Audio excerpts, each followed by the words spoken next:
Hello friends, स्वागत है आपका अपने चैनल एचबी सूरज प्ले में। फ्रेंड, वीडियो स्टार्ट करने से पहले आप वीडियो को लाइक एंड चैनल को सब्सक्राइब कर ले और बेल आइकन प्रेस कर दे ताकि हमारे आने वाली वीडियो सबसे पहले आपको मिल सके। फ्रेंड, ज़्यादा टाइम वेस्ट ना करते हुए चलिए हम चलते हैं अपनी वीडियो की तरफ।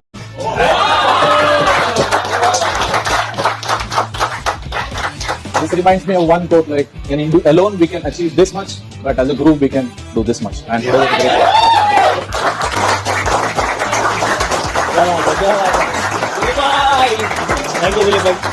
तो बेस्ट ऑफ द बेस्ट पे चली गई है and India definitely is shining. तो अब इससे अंदाजा लगा लें कि हमारा होमवर्क और उनके होमवर्क में कितना फर्क है। तो इसलिए मैं फुल मार्क्स देता हूं और मुझे लगता है कि मेरी छिटी हिस्स कह रही है कि हो सकता है ये 2011 के बाद अब भारत हो सकता है कि ये वर्ल्ड कप जीत जाए, इसलिए कि कंडीशंस उसको फेवर कर रही हैं। कल भी उसको फेवर किए। स्पिनर्स को खासी मदद भी हासिल हुई क्योंकि बॉल बैठ भी रहा था और यही उनके लिए, इंडिया के लिए Trump card at the end साबित हुआ। एक्सपेक्टेड था कि तरह मुकाबले का मैच होगा, कांटे का मैच होगा, ये भी वन साइडेड हुआ। अब तक थ्रू आउट जो इंडिया की परफॉर्मेंस इस इवेंट में रही, इंडिया आपको नजर आ रहा है वर्ल्ड कप जीता हुआ या उसके अगेंस्ट जो साउथ अफ्रीका है वो? आईसीसी जो यकीन तो बीसीसीआई का होल्ड है, मगर ये वेस्ट इंडीज में जो मैचेस खेले गए, बारिश होते गई, मगर फिर भी फाइनल होने जा रहा है 29 तारीख को। फेवरेट इंडिया है, मगर मेरा सवाल ये है कि इंग्लैंड को टॉस जीत के पहले फील्डिंग क्यों की? ये मेरा एक वो है पिच असेसमेंट हो। देखें उसकी वजह, आप पिच तो देखें, बॉल ब्रेक भी हो रहा है, लो भी रह रहा है, क्रैक। कल अगर आपने मैच के दौरान एक फुटेज देखी हो कि बीसीसीआई के जो सेक्रेटरी है जय शाह, वो गयाना क्रिकेट एसोसिएशन के प्रेसिडेंट के साथ बैठे हुए थे। वो इंडियन ओरिजिन के मुस्लिम थे। तो ये कल वाली सेमीफाइनल की पिच भी इंडिया के फेवर के लिए बनाई गई।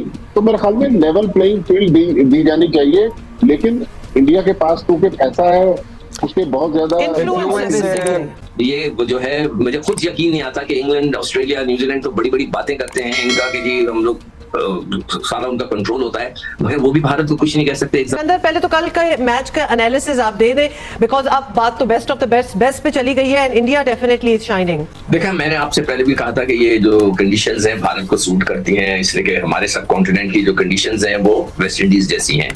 और मैंने स्पिनर्स का हमेशा जिक्र किया कि देखें भारत ने 4 स्पिनर्स लेकर गया है। कल उन्होंने 3 तो खिला दिए थे, ठीक है, 3 में से 2 ने तो 3 आउट कर दिया, एक ने जो है आउट नहीं किया, मगर बॉलिंग उसने जडेजा ने जो है 3 ओवर कराया और 16 रन दिए, बाकी दोनों ने 3 आउट किए। तो उनका होमवर्क, उनका प्लानिंग, उनके जो सिलेक्टर्स हैं उनको फिर मैं यही कहूंगा कि होता है ना कि फुल मार्क्स उनके सिलेक्टर्स को, उनके कप्तान को, कि उन्होंने जिस तरह की भी टीम सेलेक्ट की।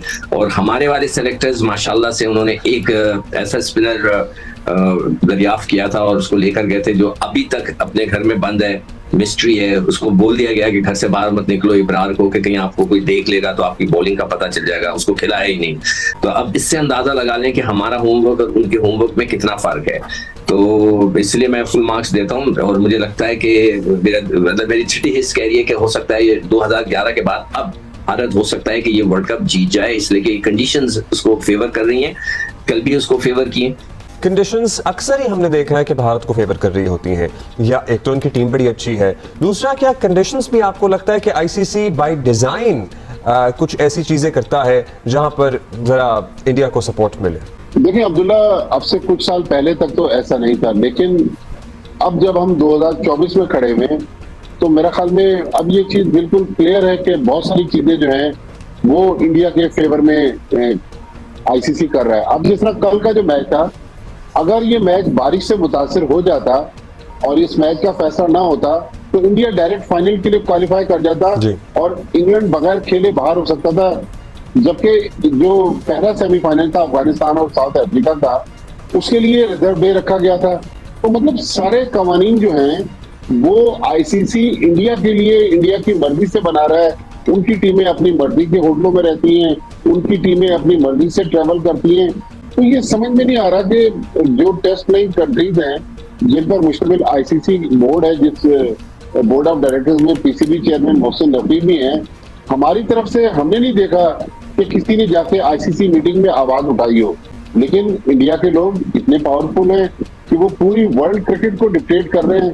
और ये कल वाली जो पिच थी, ठीक है, अफगानिस्तान की पिच अफगानिस्तान को फेवर नहीं कर रही थी। तो भट्टी साहब, विद द सेम टोकन, चले हम अपने आप को जरा कमजोर बोर्ड कह भी ले, मान लिया, तो बाकी ऑस्ट्रेलिया, इंग्लैंड, न्यूजीलैंड, ये बाकी बोर्ड्स को क्या होता है, वो क्यों नहीं बोल सकते? अगर ये बात है, अगर इतनी ऑब्वियस है, बल्कि कल तो फॉर्मर इंग्लैंड कैप्टन ने भी कहा कि ये इस किस्म की कंडीशंस हैं, माइकल वॉन का ये कहना था, जो फेवर करती हैं इंडिया को।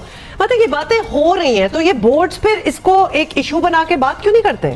देखिए, इंडिया जो है, मैंने आपसे अर्ज किया कि वर्ल्ड क्रिकेट में डोमिनेट कर रहा है, चाहे ऑस्ट्रेलिया हो, चाहे इंग्लैंड हो, इवन जो छोटे कंट्रीज हैं लाइक अफगानिस्तान, आयरलैंड, जिम्बाब्वे, वो भी इंडिया के नीचे लगे हुए हैं। कल अगर आपने मैच के दौरान एक फुटेज देखी हो कि बीसीसीआई के जो सेक्रेटरी है जय शाह, वो गयाना क्रिकेट एसोसिएशन के प्रेसिडेंट के साथ बैठे हुए थे, वो इंडियन ओरिजिन के मुस्लिम थे। तो ये कल वाली सेमीफाइनल की पिच भी इंडिया के फेवर के लिए बनाई गई। तो मेरे ख्याल में लेवल प्लेइंग फील्ड दी जानी चाहिए, लेकिन इंडिया के पास क्योंकि पैसा है, उसके बहुत ज्यादा बहुत ज्यादा पैसे की वजह से, पैसा इज प्राइमरीली पैसा, इतना इन्वॉल्व है, इतना बड़ा मुल्क, इतनी बड़ी आबादी है, teams in their wing as under their wing as well, क्योंकि अफगानिस्तान की आप बात करें तो Afghanistan has also been taken under the wing by the Indian cricket board basically. हालांकि अफगानिस्तान में क्रिकेट शुरू कराने वाले पाकिस्तानी क्रिकेटर्स थे। मतलब ये जो है, मुझे खुद यकीन नहीं आता कि इंग्लैंड, ऑस्ट्रेलिया, न्यूजीलैंड तो बड़ी बड़ी बातें करते हैं इनका कि जी हम लोग सारा उनका कंट्रोल होता है, मगर वो भी भारत को कुछ नहीं कह सकते। एक जमाने में जो बिग थ्री बन गई थी, उसके अंदर भी इन लोगों ने कब्जा कर लिया था, पैसे बनाएंगे सब कुछ। अच्छा, अब उसके बाद अब सब खामोश। कल वाले इंडिया और इंग्लैंड के सेमीफाइनल में कोई रिजर्व डे था ही नहीं, यानी अगर ना हो सकता, मैच सोचें, बिकॉज ऑफ बारिश अगर ना हो सकता तो इंडिया ने डायरेक्ट चले जाना था फाइनल में, बगैर खेले बाहर हो जाता।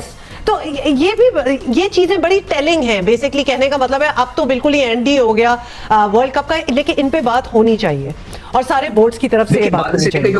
हुमा जो कमेंटेटर्स वगैरह हैं, ये तो पेड बाय द आईसीसी हैं। किसी एक कमेंटेटर ने ये नहीं कहा कि ये पिच जो है इस सेमीफाइनल के लिए फिट नहीं है, एक ने नहीं कहा। मैं वैसे कमेंट्री पे भी Sikandar, we have our reservations over there कि वो कितनी बायस टुवर्ड्स इंडिया रही है थ्रू आउट कमेंट्री। अच्छा, तो आपने भी नोटिस किया होगा। स्पिनर्स को खासी मदद भी हासिल हुई क्योंकि बॉल बैठ भी रहा था, और यही उनके लिए, इंडिया के लिए Trump card at the end साबित हुआ।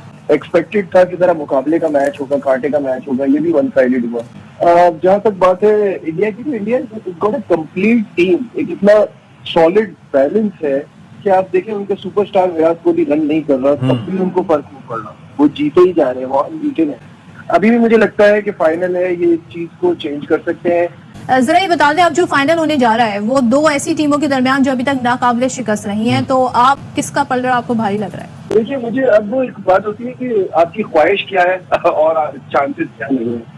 हिंदुस्तान जिस तरह से खेल रहा है, देयर इज नो क्वेश्चन, मुझे सिर्फ ये लग रहा था कि सेमीफाइनल की 4 टीमों में एक इंग्लैंड ही नजर आती है जो इनको हरा सकती है, और कल के वन साइडेड सेमीफाइनल के बाद तो मुझे लगता है कि अब इनको हराना बहुत मुश्किल है। बट ख्वाहिश मेरी ये है कि साउथ अफ्रीका क्योंकि पहली बार फाइनल में पहुंची है, उन्होंने इतना तवील इंतजार किया है इस दिन के लिए। ये कह रहा था कि अगर, मतलब प्रेडिक्शन ही एक तरह से है कि अगर वन साइडेड अफेयर हुआ तो ऑब्वियसली इंडिया जीतेगा, लेकिन अगर कंपेटिटिव हुआ तो फिर south Africa will come on top. लेकिन इंडिया क्वालिफाई कर गया फॉर द फाइनल्स। अब तो इंडिया को ऐसे लगता है कि आदत हो गई है कि फाइनल तो खेलना ही खेलना है। एक कमाल क्रिकेट खेली उनके कैप्टन ने, उनकी टीम ने, जितनी तारीफ की जाए कम है। लेकिन यहाँ पे ये भी बताना जरूरी है कि इन दोनों में से जो भी जीते ज्यादा पैसे लेके जाएगा, बहुत बड़ी अमाउंट प्राइस बनी की सूरत में उसको मिलेगी। मेरी नजर तो उस पर थी। ऐसे ही अच्छा ना लग रहा था कि जब अपनी टीम बाहर हुई है उसके बाद बिल्कुल इंटरेस्ट नहीं रहेगा T20 वर्ल्ड कप में, लेकिन जैसे ही सुपर 8 स्टार्ट हुआ और सेमीफाइनल, तो फिर अब तो जो है ना मजा आ रहा है मैच देखने में। अच्छी क्रिकेट देखने को मिल रही है।